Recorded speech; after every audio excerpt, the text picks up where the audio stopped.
بسم اللہ الرحمن الرحیم۔ السلام علیکم ورحمۃ اللہ۔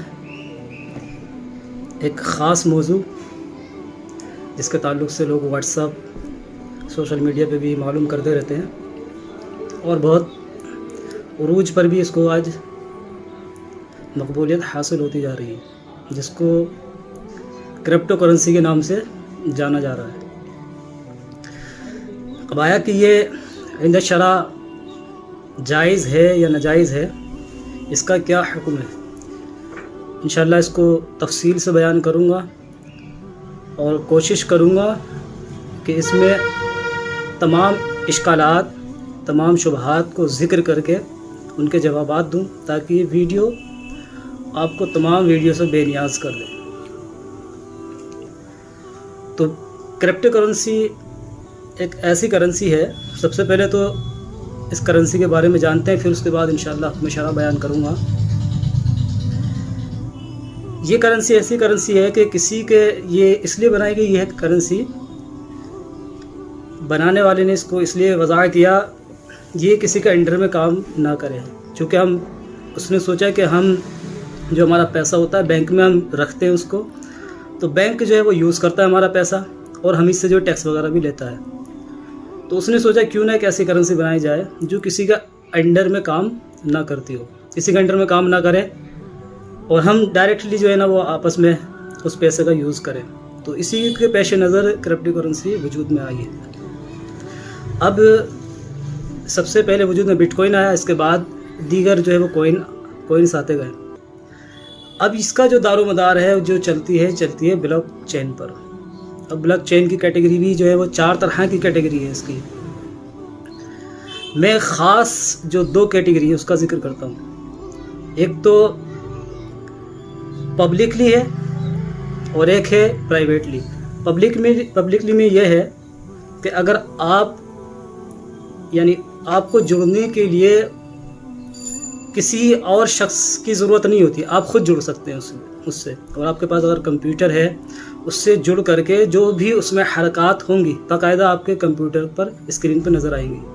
تو یہ تو ہوتا ہے پبلکلی، جو بھی اس میں گتیویدیاں جو بھی حرکات ہوں گی وہ آپ کو نظر آئیں گی۔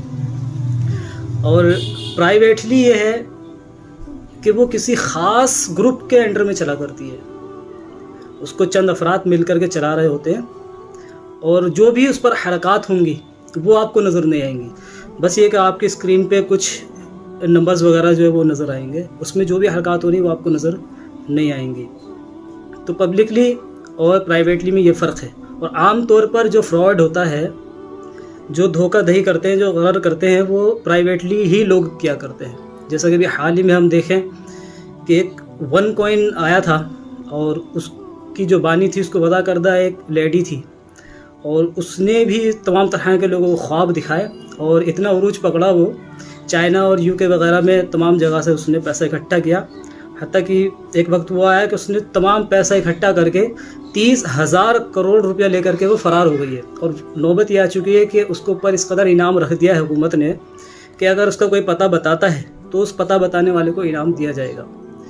تو انہی میں سے 20 افراد گجرات میں پکڑے گئے اور جن کے پاس سے 48 کروڑ روپیہ برآمد کیا گیا۔ تو جو فراڈ ہوتا ہے عام طور پر یہ پرائیویٹلی ہوا کرتے ہیں۔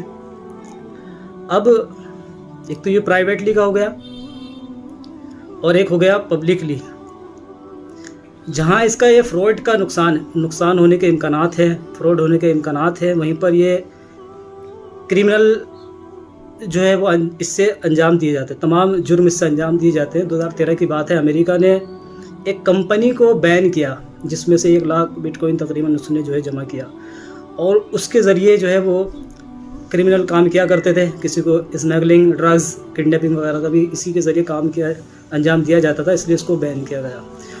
تو فراڈ ہونے کے ساتھ ساتھ اس کے ذریعے کرمنل جرائم بڑھنے کے بھی امکانات زیادہ ہوتے ہیں، اس لیے اس کو گورنمنٹ جو ہے وہ پاس بھی کئی ملکوں میں یہ ہو بھی چکا ہے، کئی ملکوں میں اس کو پاس نہیں کیا ہے۔ تو یہ ہے دنیاوی اعتبار سے۔ آیا کہ اب شرعی اعتبار سے شریعت ہماری کیا کہتی ہے، شریعت اس کی اجازت دیتی ہے یا نہیں دیتی ہے، اس طرف ہم آتے ہیں۔ دیکھیں، سب سے پہلے تو جانیں شریعت مطالعہ یہ کہتی ہے کہ کوئی بھی چیز ہو جب آپ اس کو خرید رہے ہوں تو اس کا فزیکلی طور پر ہونا ضروری ہے. فزیکلی ہو یعنی مال ہونا ضروری ہے اس کا.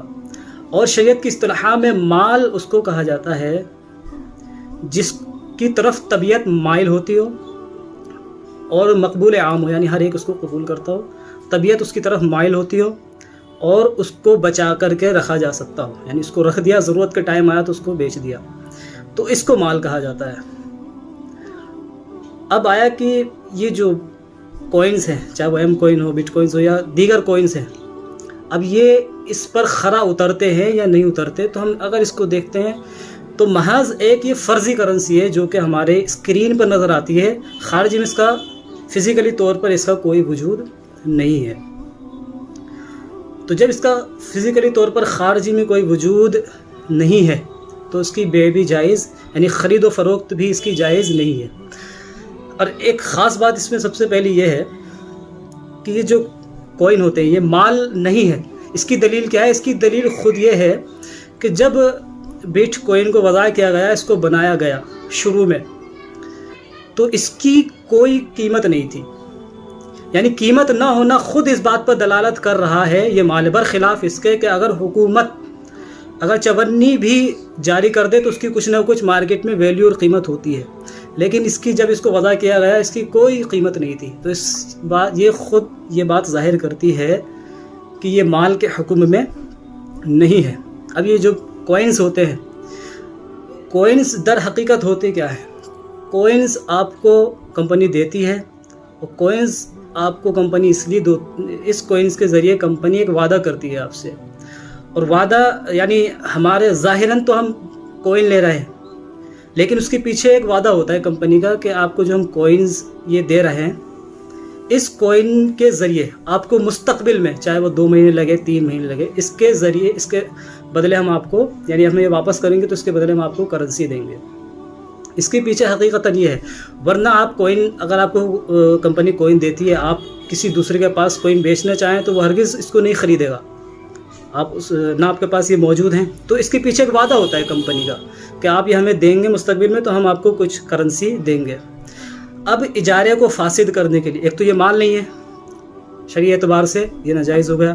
دوسری بات یہ ہے کہ جب کمپنی اس کے پیچھے یہ وعدہ کر رہی ہے ہم آپ کو کرنسی دیں گے، اب کرنسی کیا دیں گے یہ کمپنی اس ٹائم پر ظاہر نہیں کرتی ہے. یہ نہیں بتاتی ہے کہ ہم آپ کو کیا کرنسی دیں گے، یا ہم آپ سے واپس لیں گے بھی تو کتنے کا لیں گے، یہ آپ کو کمپنی نہیں بتاتی ہے. تو یہ تمام چیزیں مجہول ہوتی ہیں اس میں. اور قاعدہ یہ ہے کہ جب خرید و فروخت کسی چیز کی جاتی ہے اور اس میں تمام چیز واضح نہ ہو تو وہ عقد کو فاسد کر دیتی ہے، یعنی ایسا عقد جو ہے وہ جائز نہیں ہوتا ہے. ایک وجہ اس میں خاص ناجائز ہونے کی یہ ہو گئی. اور ایک وجہ اس میں یہ ہے کہ جب یہ فرضی کرنسی ہے، اس کا حصی کوئی وجود نہیں ہے، بظاہر کوئی وجود نہیں ہے، بس اسکرین پر ہمیں نظر آتی ہے، تو آپ کے یہ قبضے میں نہیں آ سکتی. یعنی کب آپ اس کو فزیکلی طور پر محسوس کرنا چاہیں تو وہ نہیں ہو سکتی، پکڑ نہیں سکتے اس کو، آپ کا قبضہ نہیں ہو سکتا ہے. اب شریعت کیا کہتی ہے اسی چیز کے بارے میں؟ تو شریعت یہ کہتی ہے کہ جب تک کوئی چیز آپ کے انڈر قبضے میں نہ آ جائے، قبضہ نہ کر دیں، اس وقت تک اس چیز کو کسی دوسرے کو بیچنا یہ ناجائز ہے. اس کے حدیث ترمذی، مشکات اور تمام دیگر کتب احادیث میں ہیں. صحابی کہتے ہیں رسول اللہ ہم جو غلہ بیچتے ہیں لیکن اس کو ہم قبضے میں نہیں لیتے ہیں، دوسرے سے ہم نے خرید لیا اور اس کو قبضے میں لیے بغیر اس کو بیچ دیا، اس کو قبضے میں نہیں لیا. آیا کہ یہ جو بے ہے یہ بے ہمارے لیے جائز ہے یا نہیں؟ تو حضور علیہ الصلوۃ والسلام نے فرمایا کہ کوئی بھی چیز قبضے میں لیے بغیر اس کو نہ بیچا جائے. تو یہ فزیکلی چونکہ چیز ہے نہیں، اس لیے اس پر قبضہ ممکن نہیں ہے، یہ قبضے میں نہیں آتی ہے، اس وجہ سے بھی اس کو ناجائز کہا جائے گا. اور ایک وجہ اس میں یہ ہے کہ جب آپ کوئنس لیتے ہیں تو اس میں شرط لگائی جاتی ہے کہ 1 ماہ یا 2 ماہ، وہ کمپنی کا اپنا وہ جتنا بھی ہو، اتنے ماہ تک آپ اس کو بیچ نہیں سکتے ہیں. اس میں شرط عائد کی جاتی ہے، وہ جتنے ماہ تک بھی ہو. تو یہ جو نہ بیچنے کی ابتداءً شرط ہوتی ہے یہ عقد کو فاسد کر دیتی ہے، یعنی ایسا عقد ناجائز ہو جاتا ہے۔ چونکہ ایک طرف آپ کو ایک چیز بیچی جا رہی ہے، بیچنے کے بعد اگرچہ ہم مان بھی لیں اس پر قبضہ ہو گیا، آپ کی ملک میں وہ آ گئی، یہ ایک دفعہ اس کو مان لیتے ہیں آپ کی ملک میں آ گئی، اس کے قبضہ بھی ہو گیا، لیکن آپ کے پاس آنے کے باوجود بھی آپ کو اس کے یوز کرنے کا اختیار نہیں ہوتا ہے، یعنی اس جتنا ٹائم کمپنی دیتی ہے آپ اس کو بیچ نہیں سکتے، تو یہ ایک مخصوص وقت تک کے لیے آپ اس کو یوز نہیں کر سکتے۔ تو جب یہ شرط عائد کر دی گئی ہے تو اس سے آپ کی جو ملک ہے وہ ملک ناقص ثابت ہوتی ہے، اور ملک ناقص کا حکم یہ ہے کہ ایسا عقد، ایسا اجارہ ناجائز ہے۔ امام مالک رحمہ اللہ فرماتے ہیں کہ ایک چیز اگر کوئی شخص خریدتا ہے اس شرط پر کہ وہ بیچے گا نہیں اس کو، تو ایسا عقد جو ہے وہ درست نہیں ہے، مکروہ ہے، صحیح نہیں ہے۔ اسی طرح علامہ علاء الدین رحمہ اللہ نے فرمایا ہے کہ جس چیز کے وجود نہ ہونے کا جس چیز کا وجود نہ ہو اس کی خرید و فروخت ناجائز ہے، تو فزیکلی طور پر تو یہ ہے ہی نہیں۔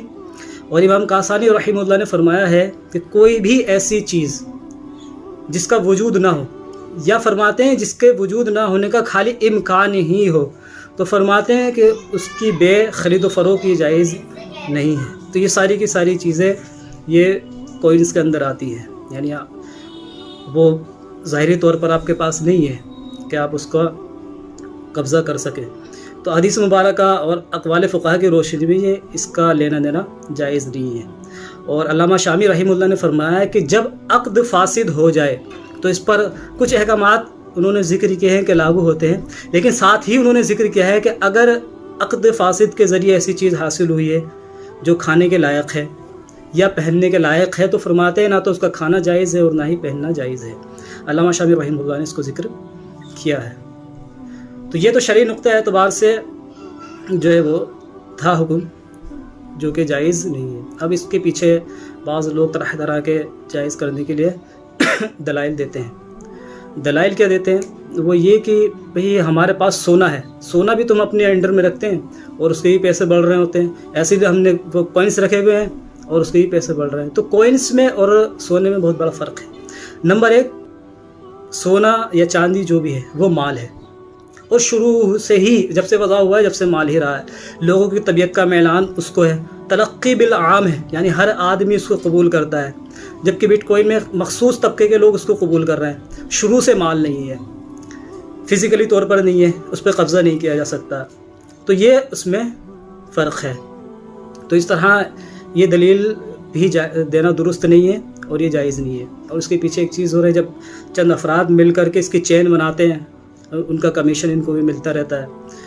تو ماہنامہ جامعہ اشرفیہ میں کئی بار اس تعلق سے یہ لکھا جا چکا ہے کہ ایسی کمیشن کا لینا بالکل جائز نہیں ہے۔ اگر کوئی اس طرح کرتا ہے تو اس کا لینا یہ جائز نہیں ہے۔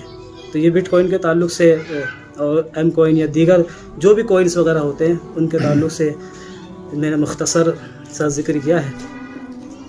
تو تمام جو ہمارے بڑے اکابر علماء ہیں وہ اس کو ناجائز ہی قرار دیتے ہیں۔ قبلہ مفتی نظام الدین مصباحی صاحب بھی اس کو ناجائز قرار دیتے ہیں، اور بعض لوگ اس میں یہ کہتے ہیں کہ حکومت اگر اجازت دے دے، اگر حکومت گورنمنٹ یہ اجازت دے دیتی ہے، اس کو پاس کر دیتی ہے، تو پھر اس کے بارے میں جو جائز ہونے کا حکم دے دیا جائے گا۔ اگرچہ وہ یہ کہہ رہے ہیں بعض لوگ کہ حکومت اس کو اجازت دے دے تو اس کے جائز ہونے کا حکم ہو جائے گا۔ دیکھیں، حکومت اگر اجازت دیتی ہے تو زیادہ سے زیادہ ہم یہ کہہ سکتے ہیں کہ یہ مال کے حکم میں آ جائے گا۔ جیسے یعنی حکومت جب کوئی چیز لاتی ہے اور اس چیز کو پاس کر دیتی ہے تو مال کے حکم میں آ جاتا ہے۔ جیسے اب کرنسی ہے، اس وقت موجودہ کرنسی ہے، آپ کو یاد ہے، تو جب یہی کرنسی پہلے منسوخ حکومت نے کری تھی تو اس کی کوئی ویلیو نہیں تھی، اس کو جلایا گیا، پانی میں پھینکا گیا، بہرحال اس کی کوئی اہمیت نہیں تھی، لیکن اس کے بدلے میں دوسری ہی کرنسی لائی گئی، حکومت نے اس کو پاس کرا، تو وہ کرنسی سے آپ خرید و فروخت بھی کر سکتے ہیں۔ تو حکومت جس چیز کو پاس کرتی ہے وہ کچھ نہ کچھ حکم رکھتی ہے، یعنی مال کے درجے میں آ جاتی ہے۔ اس لیے بعض لوگ کہتے ہیں کہ یہ حکومت اگر اس کو پاس کر دے گی تو یہ مال کے درجے میں آ جائے گا، تو اس لیے ہو سکتا ہے اس کے جائز ہونے کی صورت نکل آئے۔ لیکن اگر اس کو حکومت پاس کر بھی دیتی ہے، اگرچہ یہ مال کے حکم میں آ جائے، لیکن جو اس میں دوسری شرائط فاسدہ ہیں جو میں نے ذکر کی ہیں ایک مدت تک کے لیے روک لینا، نہ بیچنا، یا دیگر اور جو شرائط ہے قبضے میں نہ آنا وغیرہ جو میں نے ذکر کیا ہے، یہ شرائط، یہ جو پہلو ہیں یہ اس وقت تک بھی محل نظر رہیں گے، حکومت اگرچہ اس کو پاس کرتے اس وقت بھی محل نظر رہیں گے۔ تو خلاصہ یہی ہے کہ بٹ کوئن ہو یا ایم کوئنس ہو یا دیگر کوئنس ہو، اس کی خرید و فروخت یہ جائز نہیں ہے، نہ تو اس کی مقدار متعین ہوتی ہے کہ یہ بعد میں کتنے کا بکے گا، آپ جو خرید رہے ہیں صرف ایک وعدہ ہوتا ہے نہ اس کے پیچھے۔ اور دوسرا یہ کہ جب کمپنی سے آپ خریدتے ہیں تو کمپنی آپ کا پیسہ کہاں یوز کر رہی ہے خود آپ کو نہیں معلوم ہوتا ہے۔ ایم کوئن کی کمپنی کے بارے میں میں نے پڑھا ہے، تو وہ ایم کوئن فوریکس ٹرینڈنگ میں جو ہے یہ پیسہ لگاتی ہے، اور علماء فرماتے ہیں کہ فوریکس میں پیسہ لگانا ناجائز ہے۔ تو آپ کو یہ بھی نہیں پتہ ہوتا ہے کمپنی جائز کام میں پیسہ لگا رہی ہے ناجائز کام میں لگا رہی ہے۔ تو خلاصہ کلام یہی نکلا ہے کہ اس کا یوز کرنا جائز نہیں ہے۔ بہت سے لوگ یہ کہتے ہیں کہ اس میں چونکہ میں نے بتایا کہ صرف جو ہے اسکرین پر نظر آ رہے ہوتے ہیں، اور ہم یہ کہتے ہیں کہ اس میں جو ہے ایک سب سے بڑی فراڈ کا جو میں نے ذکر کیا ہے، اس میں فراڈ ہونے کا جو امکان رہتا ہے۔ فراڈ ہو یا نہ ہو یہ ایک الگ چیز ہے، لیکن امکان ہونا ایک الگ چیز ہے۔ تو جس چیز میں امکان ہوگا اس کی خرید و فروخت کی بھی ناجائز ہوگی۔ ہمارے فقہاء نے فرمایا ہے کہ اگر ایک گائے یا بھینس ہے یا بکری ہے، اس کے تھن میں آپ کو دودھ نظر آ رہا ہے، یعنی پھولے ہوئے نظر آ رہے ہیں، تو فرماتے ہیں کہ جب تک دودھ اس میں سے نکل نہ آئے، یعنی فزیکلی طور پر آپ کو سامنے موجود نہ ہو، اس کی خرید و فروخت ناجائز ہے، چونکہ ہو سکتا ہے اس کو صرف ویسے ہی پھولے ہوئے ہوں اور آپ کو دھوکا ہو۔ اسی طرح فرمایا کہ کھجور ہے، کھجور میں جو گٹھلی ہوتی ہے اس کی کھجور سے پہلے گٹھلی باہر آنے سے پہلے اس کی خرید و فروخت ناجائز ہے، چونکہ اس میں دھوکے کا امکان ہے۔ تو دھوکا ہو یا نہ ہو یہ ایک الگ چیز ہے، لیکن جس میں دھوکے کا امکان ہوگا شریعت مطہرہ ایسی خرید و فروخت، ایسی بے کو بھی ناجائز کہتی ہے، جس میں نے دو چیزوں کو ذکر کیا۔ اب بعض لوگ کہتے ہیں کہ بڑی معتبر کمپنی ہے جی، کہیں سے کہیں تک جا ہی نہیں سکتی ہے، اتنے سالوں سے کام کر رہی ہے جی، اس میں کوئی امکان ہی نہیں۔ مطلب یہ گویا کہ اس طرح کہہ رہے ہیں کہ چاروں طرف سے جو ہے اس کو فرشتے، اس کمپنی کو یا اس کے اونر کو فرشتے گھیر کر کے کھڑے ہیں، اور یہ جہاں بھی بھاگنے کی کوشش کریں گے وہیں فرشتے کوڑے ماریں گے کہ کرو بڑے نیک اور متقی لوگوں کے اس میں پیسے لگے ہوئے ہیں، تم کیسے بھاگ سکتے ہو۔ تو یہ ہے۔ اور دوسری بات اس میں فراڈ اگر ہو جائے، 10 لاکھ کا 20 لاکھ کا آپ نے کوئنس لے لیے، اگر اس میں فراڈ ہو جائے، چونکہ گورنمنٹ نے اس کو پاس نہیں کیا ہوا ہے، اگر فراڈ ہو بھی گیا تو آپ حکومت یا پولیس اسٹیشن میں جا کر کے FIR نہیں کر سکتے ہیں، چونکہ آپ یہ پیسہ جو ہوتا ہے گھر میں اسی لیے تو رکھتے ہیں تاکہ بینک میں جمع کرنے ٹیکس نہ کٹے۔ اب جب آپ نے 10 لاکھ کی یا 20 لاکھ کی ایم کوئنس خرید لیے اور آپ کے ساتھ فراڈ ہو گیا، تو آپ جا کر کے FIR بھی نہیں کرا سکتے، اگر آپ کرائیں گے تو خود پھنس جائیں گے، چونکہ آپ سے تمام طرح کے سوالات اس میں ہونے لگیں گے کہ آپ کے پاس اتنا پیسہ کہاں سے آیا، آپ نے ٹیکس کیوں بچایا، تمام طرح کے آپ خود پھنس سکتے ہیں اس میں۔ تو خلاصہ کلام یہ ہے کہ بٹ کوئن ہو چاہے ایم کوئنس ہو، تمام اس طرح کے یہ معاملات ناجائز ہیں۔ واللہ اعلم بالصواب۔